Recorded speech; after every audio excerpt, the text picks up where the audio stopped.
Hello, welcome back everyone. Today we are going to be delivering another jam-packed daily cryptocurrency market update. And if you are new around here, we drop one of these every single day at 1 p.m. UK time. We've got a lot to get through as always. We're not just going to be tackling the cryptocurrency space, but the world at large, certainly as it relates to the economy and economics. So we're going to kick things off with what Jerome Powell had to say yesterday. We're going to look at three things. We're going to look at what he said on crypto. We're going to look at what he said on tariffs and what he said on the economy. And I think Jerome Powell and the Fed are introducing more uncertainty than is needed right now in regards to not really saying much. If I was Jerome Powell, I'd be actually being a lot more sort of supportive towards the markets than perhaps what he is.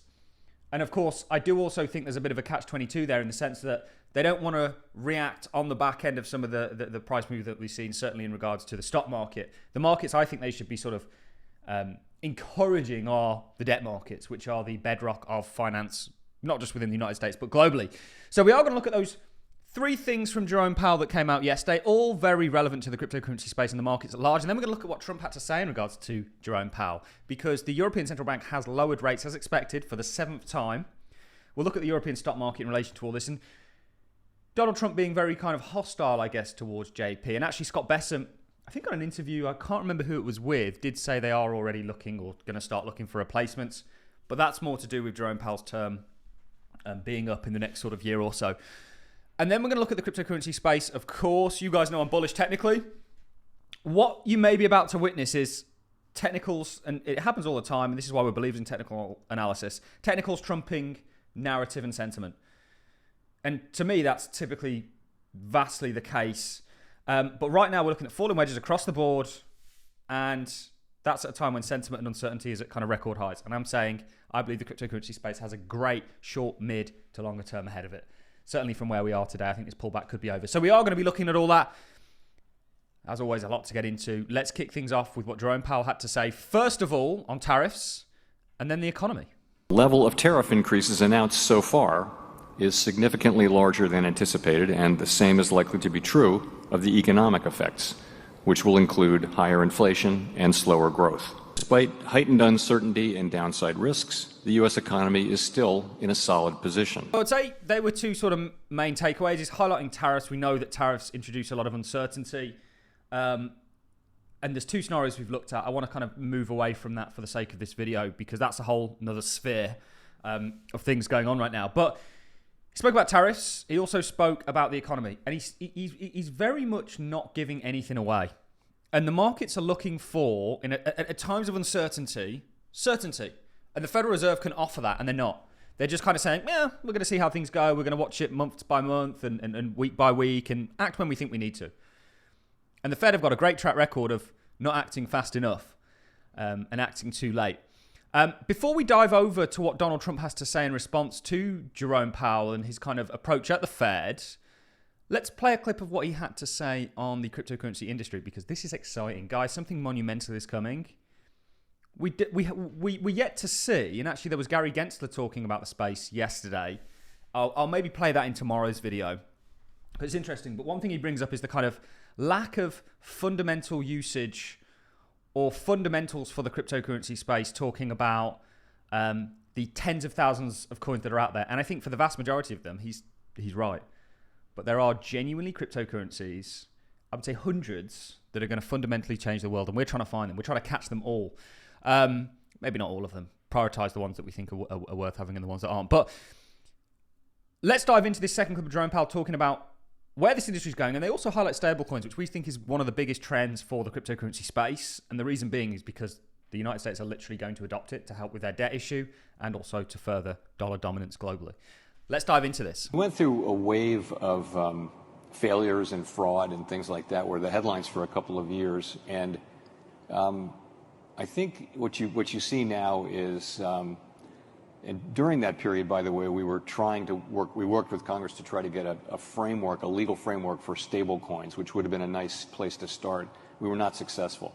I think that the climate is changing, and you're moving into sort of more mainstreaming of that whole sector. So Congress is again looking at both the Senate and the House are looking at a framework, a legal framework for stablecoins. You know, depending on what's in it, that's a good idea. We need that. There isn't one now. And stablecoins are a digital product that could actually have fairly wide appeal and should contain consumer protections of the typical sorts and transparency. And that's what the Senate and the House are working on. So that's a positive thing. I also think some of the, we took a pretty conservative, and other bank regulators took an even more conservative perspective on the guidance and rules we imposed on banks. I think there'll be some loosening of that, and I think we'll try to do it in a way that preserves safety and soundness, but that permits and fosters appropriate innovation, but that does so in a way that again doesn't put consumers at risk in ways they don't understand or make banks less safe and sound. There you have it, Jerome Powell talking about this industry going mainstream, and it is, and we're on the cusp of it, ladies and gentlemen. It's a very exciting time, I think, to be an investor in markets broadly. There's a lot going on, and there's always opportunities that come on the back end of all of that, but certainly in the cryptocurrency space. And there was a tweet from, if we go back now and move away from the crypto space back to sort of the Federal Reserve, there was a tweet from Donald Trump yesterday, or today actually this was. It is the 17th of April, yeah.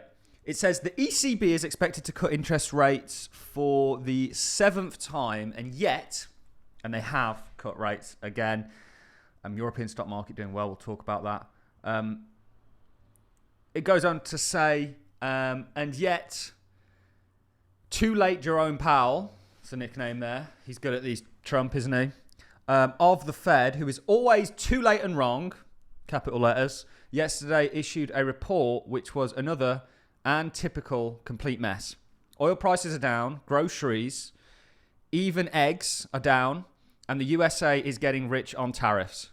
Too late should have lowered interest rates like the ECB a long time ago, but he should certainly lower them now. Powell's termination cannot come fast enough. Oh, fighting talk to me. The ECB have lowered rates once again. Excuse me, the DAX has been really good technical chart for us. Remember, look at this cup and handle that we're looking at for Bitcoin. I do apologize, guys. The DAX was a great example of one of these being made. I'm so used to putting US dollar at the end of everything. Look at the DAX making its target. And we think Bitcoin has this, and this is sort of 309 for Bitcoin. But certainly the European stock market is doing substantially better than the US stock market. And I think that has a lot to do with interest rates and what's taking place. I mean, the Japanese market actually isn't doing too bad either.